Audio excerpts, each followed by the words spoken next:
So Joe's got a new husband, and he takes his husband's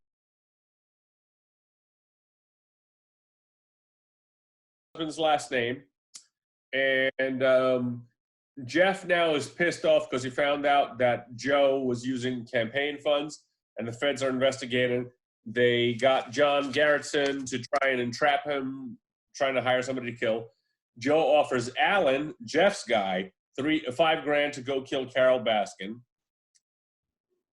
He leaves, and they come down, and they basically Joe comes and moves a bunch of his cats. He sells a bunch of his cats. He grabs a bunch of animals. He lets them go, and he disappears. And the documentarian is following him somewhere around southern Oklahoma or something like that. It was never disclosed. Undisclosed location in Oklahoma.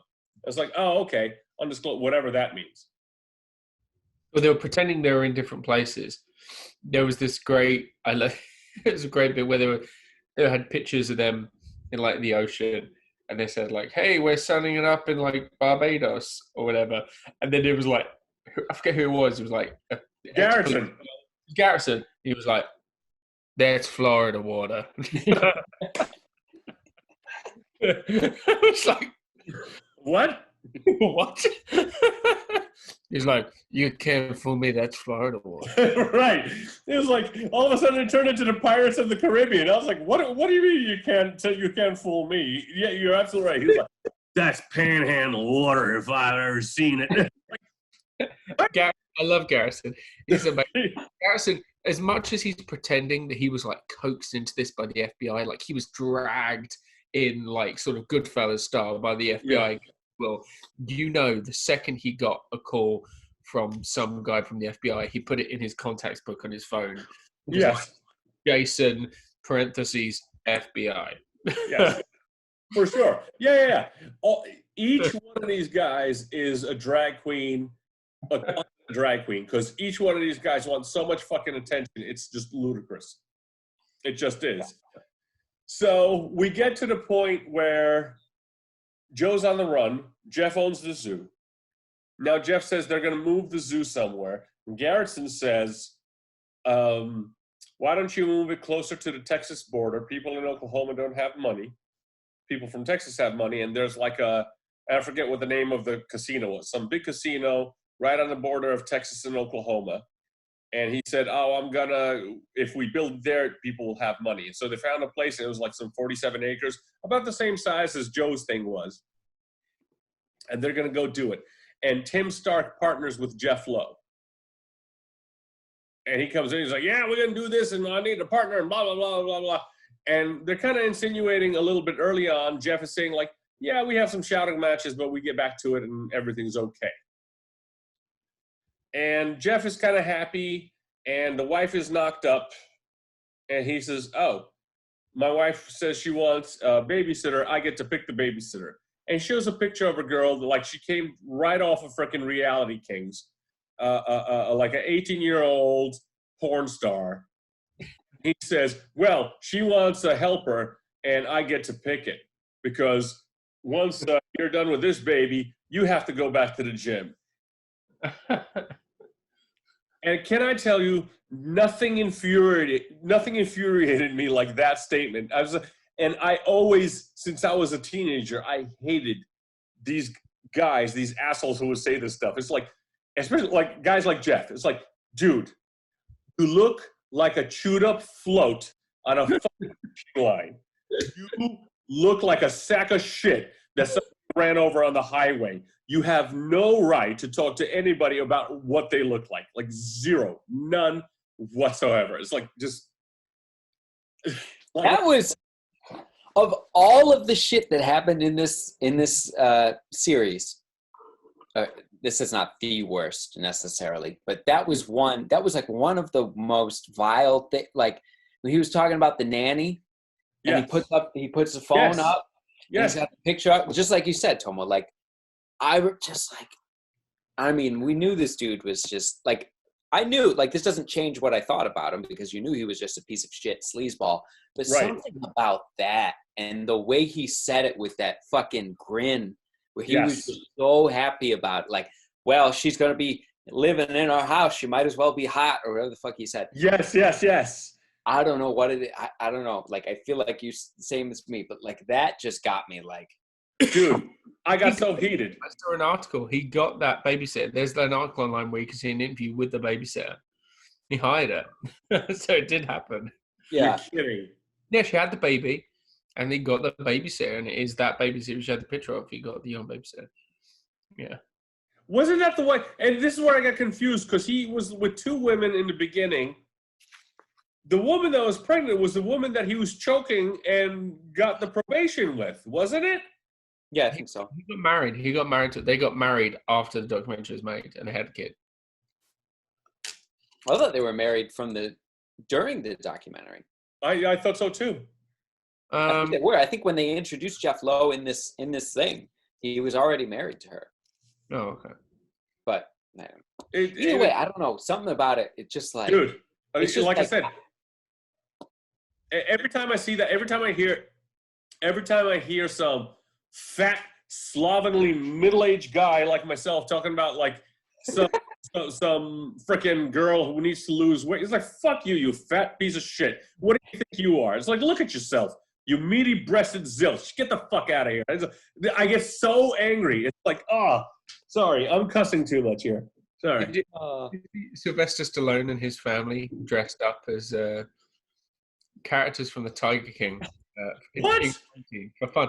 Yeah, it's on like, you can Google it, Sylvester Stallone and his family, because it turns out he's got like 2 or 3 daughters who are grown up, who are like very beautiful young women. Yes, gorgeous, yeah. Because he's got this amazingly, like supermodel wife. He was too young for him. But they're all dressed up as Tiger King characters. And it's like his wife is Joe, and like all his daughters are different characters. It's his wife is Carol Baskin, because they have the dog dressed up like a lion. He is Jeff Lowe, and he looks amazing. He's wearing the bandana with the baseball cap, and like he has the goatee, and he's like as Sylvester Stallone. It's perfect. So funny. That's fantastic. But they're making a movie, and people are going to be clambering over themselves because it came out after this happened that this whole thing was an offshoot of a podcast. Fun enough, that there's a podcast company that have done these one-off series. It's kind of like Serial, where they focus on a true crime thing, and they make a limited series about this one subject.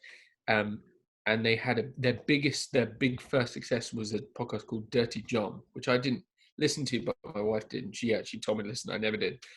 But it was a big hit, like a true crime thing. And they made a TV show. They got a TV show off the back of this podcast, Dirty John, on one of the biggest networks, like a limited series thing. And they did another one, and it also got a little thing. And off the back of that, they did a podcast on Joe Exotic. It was about the Joe Exotic thing, so my wife knew all about this before watching the thing, because she listened to the podcast. And off the back of the podcast, they were making a made-for-TV limited series based on the podcast about this whole shebang. So they're already doing it before Tiger King ever came out. And Kate McKinnon from SNL is the executive producer and signed on to it before Tiger King anything else happened, and she's playing Carol Baskin. Like that, this was months ago before it ever happened. So Kate McKinnon from SNL is executive producing this limited TV series based on this true crime podcast about the whole case. She's playing Carol Baskin. And now people are clambering to be cast in it, to play. Like, did you see that whole thing? There was an argument between Ed Norton, and all these people that want to be Joe Exotic. What? Wait, they want Ed Norton as Joe Exotic? Ed Norton wants to be Joe Exotic. It was I forget his name. Again, my wife's a big fan. Kristen Bell's husband. What's his name? Dak Shepard. Yes. Dak Shepard. Dak Shepard came out and he said, if I don't get to be Joe Exotic in the movie, then like, dude, he would be perfect for Joe Exotic. He had a picture of him, like, like photoshopped, and it looked perfect. And then Ed Norton tweeted him back saying, you know that you're too young, good looking, and buff to play Joe Exotic. If anyone's playing Joe Exotic, it's me. And then there were all these different people clambering over it. All these different people, and it even got back to Joe Exotic in prison. They asked him, but apparently he's having a whale of a time. He wants. I saw it's like a headline, doesn't he? Wants like who's he want? He wants David Brad Spade. Pitt. He wants Brad Pitt to play him. One and Joe Dirt as number 2. Didn't say David Spade. He said Brad Pitt or Joe Dirt. David Spade as Joe Dirt. That's pretty close. Yeah. I'll tell you who the best Tiger King would be. I forget his name. Welsh actor. Oh, we see. Yes, he was the Professor Connor in the reboot of Spider-Man with Andrew Garfield. He was the Lizard. Yeah.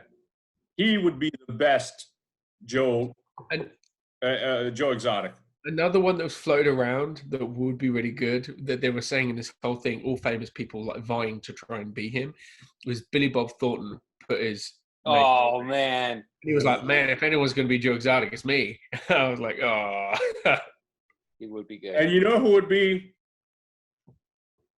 the best Bhagavan? Doc Antle, if he could only get the accent right. Dig up Philip Seymour Hoffman. Oh man! Arnold Schwarzenegger. Arnold Schwarzenegger would be the best Doc Antle. Are you kidding me? Yeah.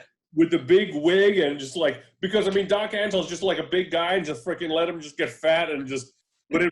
I was like, yeah, and all the tigers, yeah. Wow. I saw them, they were casting at the head on one of the things. I said Jim Gaffigan would be a great Doc Antle. Yeah. Oh. I thought that when you just said Philip Seymour Hoffman, I was thinking Jim Gaffigan because he looks just like him in the light. Yes. All these people different talking, and they did like a whole best of casting. And for John Rinke was Matthew McConaughey. Oh. Because he just looks like him, and he just do the whole kind of like, yeah, you know, I ain't got any legs. I'm like, Joe's he's fine, you know. Oh. This is true. This is true. Well, let's cast it. Let's cast it before we finish. Let's finish the episode. So, where did we end off then? Oh, yeah, that's right. Jeff Lowe was talking shit about his wife and showing the whole freaking video. Next thing you know. Wait. This might be breaking news. I'm sorry. Bring that back. Hold it. Uh-oh. Potential breaking news. The headline, I don't know how legitimate this is. When is it from? Does it say? Okay. April 8th. That's today. It's from today. Orlando Bloom in line to play Tiger King Joe Exotic in new movie. That is a great cast. Orlando Bloom looks like him. That is amazing. That is fantastic. Thank you. You are our very own Carol Baskin, Gabby. Thank you. Hey, all you cool cats and kittens.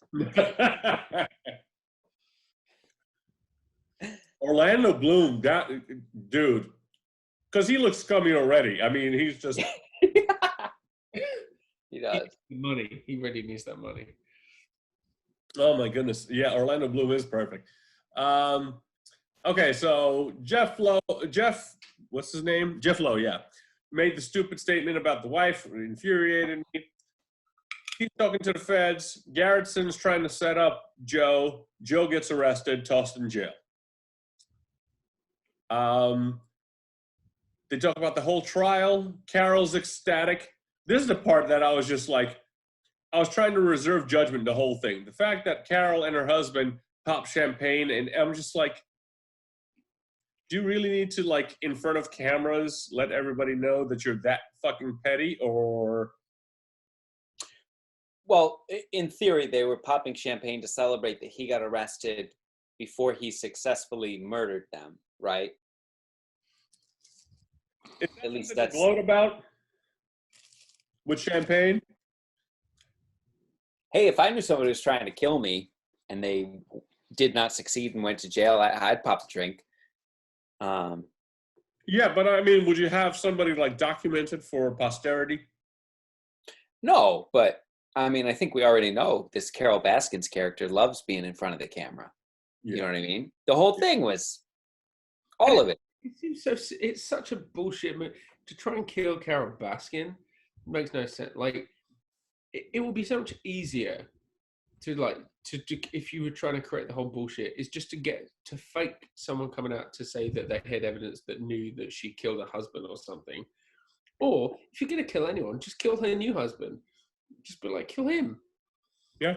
Why try and kill her? Like, kill him. He seems easy enough. And then you get the double, because then you can be like, oh, another husband's been killed. Like, oh.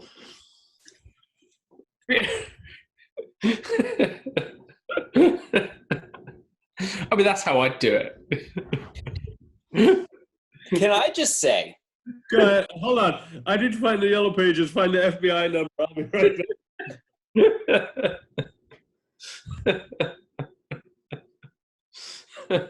Okay. I just have to say, while pretty much everyone in this entire series, documentary, whatever you want to call it, not everyone, but the majority of them were just awful people, vile individuals. Yeah. Surprisingly, one of the people I hated most, not to take away from anyone else that I hated, because I hated a lot, I would probably hate a lot of them, especially the animal things, and we can get into that later. Carol's husband, not the one she killed, but the one that was with her. This fucking guy, he just pissed me off the whole show. Like this, how about it that when he was like, well, here's this is champagne. We don't usually pop it except for special occasions. And he poured, and then it cuts to him singing to her. I was like, you fucking loser. Shut.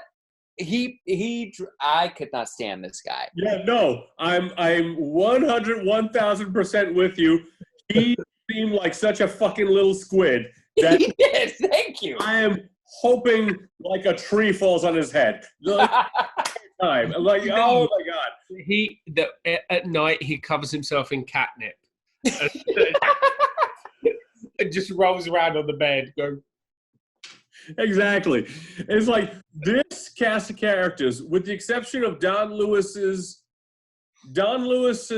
assistant, his handyman, and his mechanic, and the basis for Tony Montana. Besides those people, everyone. The dude with no legs. The dude with no legs. Yeah, actually, he was the only. Well, I shouldn't say he was the only guy. He and the guy who was the head keeper, Eric Cowie.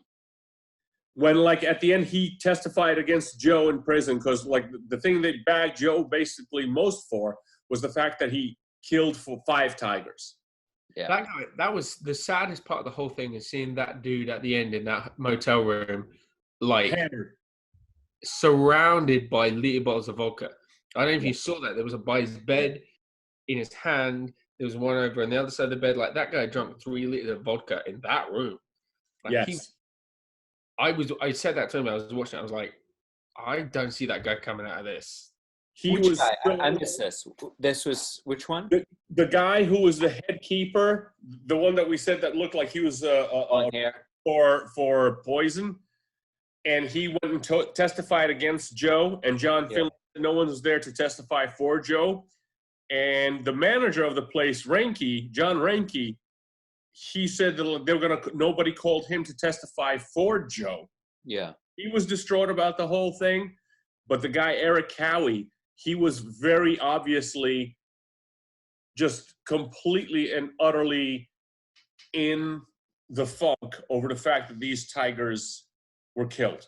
Because he even said, it's like, have you ever walked a tiger or a lion? And he was basically saying, like, what a magnificent thing it was.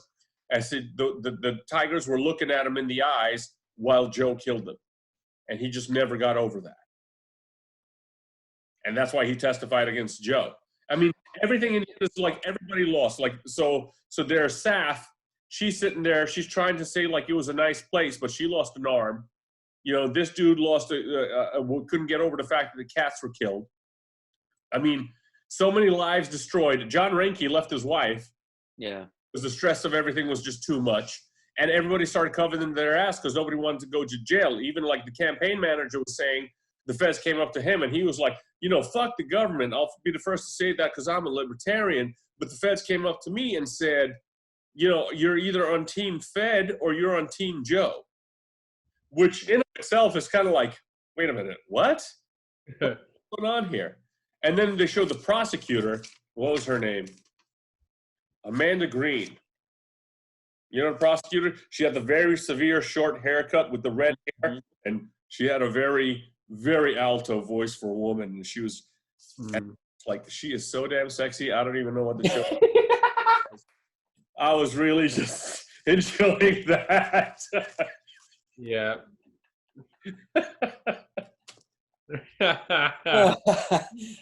Sorry, I picked out for a second there. I'm sorry, people. I'm really sorry.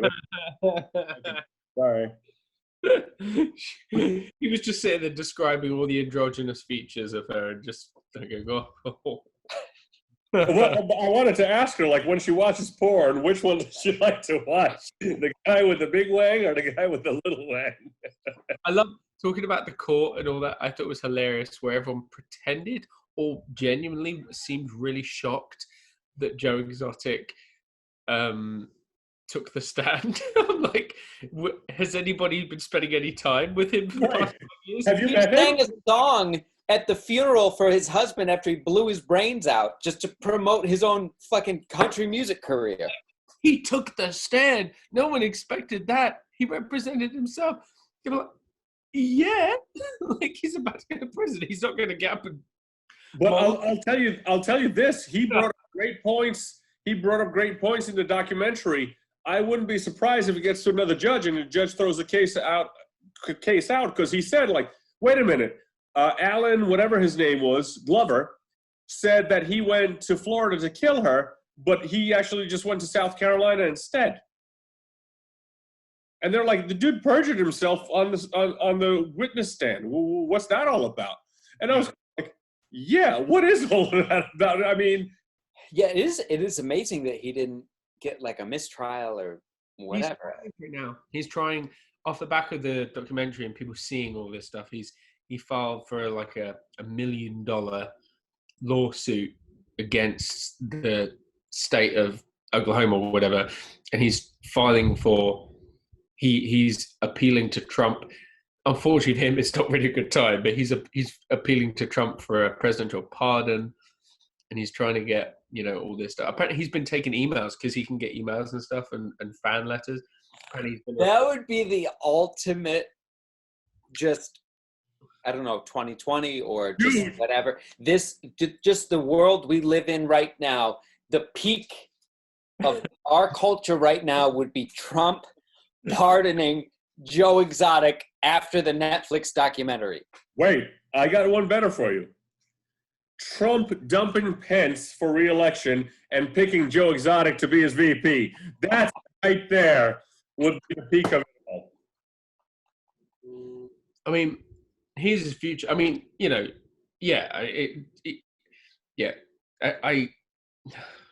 So much of it was gone wrong. Like I said, Carol Baskin, without a doubt, there's really fishy stuff. There's the whole, if nothing else, like I said, I never met the woman. I could be wrong. To me, she seems a psychotic of the highest order. And the fact that the will said in case of death or disappearance. Yeah. That is just, that's almost a cry for help. I don't think she killed him. I think the guy 100% was offed by a cartel, by drugs. I'm sure he was into drugs and he got killed by some. Like, it's no coincidence. The guy was going back and forth to Costa Rica. He had multiple planes. He had all this money. Like, and then he just disappears. Like, who's really good at making people disappear and no one finds shit? Like, there is that. I mean, that's another plausible theory. I'll accept that.